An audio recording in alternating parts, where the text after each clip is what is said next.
Prvi Bake Up festival koji je održan u Beogradu okupio je najbolje pekare Srbije. Ova manifestacija je uspešno tokom 6 meseci predstavljala Srbiju u najboljem svetlu na svetskom ekspovu u Milanu i sve one pekarske proizvode po kojima je Srbija poznata u regionu, a i šire.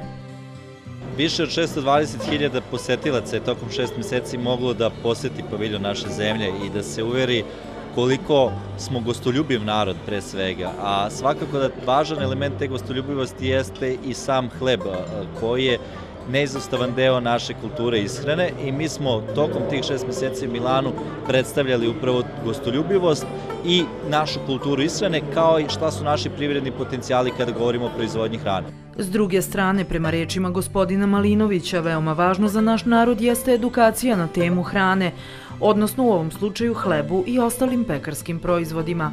Prosto naši pekari su fantastični i pored standardnih peciva i bureka, i pita i hleba na koje smo mi navikli, naši pekari su u stanju da naprave svašta još nešto i takođe u stanju su da naprave hleb koji je zdrav u današnjem modernom vremenu, jer sve više imamo povike kako je hleb nešto što je junk food, što prosto nije istina i važno je da edukujemo građane dodatno da je konzumacija hleba zdrava, da je ona veoma važna u kulturi naše ishrane, ali da je proizvodnja hleba važan deo naše ekonomije. Organizatori su se zaista potrudili da okupe najbolje i najproverenije proizvođače u zemlji.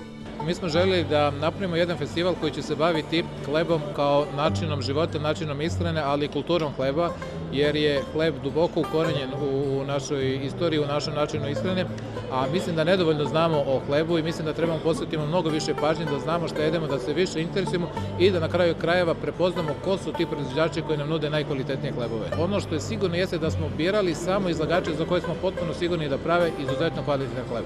Pored hleba, kiflica, bageta, posetioci ovog festivala su imali prilike da vide na licu mesta kako izgleda procedura pravljenja najčuvenije pite na svetu, bureka. Procedura je zames testa, odmaranje testa i onda na kraju finalni proizvod pravljenje testa i na kraju normalno pečenje. Kako kažu pekari, da bi se bilo šta kvalitetno i pravilno napravilo, neophodno je da testo bude dobro. A dobro testo je pravi zames, znači da testo nije previše tvrdo, da nije previše meko. Veština pravljenja dobrog testa je, kažu znalci, nešto što se uči godinama. Praksa se stiče to osjećaj na dodir, na vizualno da vidite kad je testo dobro, znači to je samo proces rada. S time se stiče to iskustvo koje nema pravila da ne znam, to treba da stoji 2 minuta, 5 minuta, da je totalno nebitno, u suštini je to sve osjećaj i iskustvo, ništa više. Testo se kao takvo razlikuje i priprema zavisno od toga šta želimo napraviti. Pa razlika je na primjer, testo za pite, za bureke, testo koje u sebi nema kvasca, ima samo soli, vode i brašno, to je sve.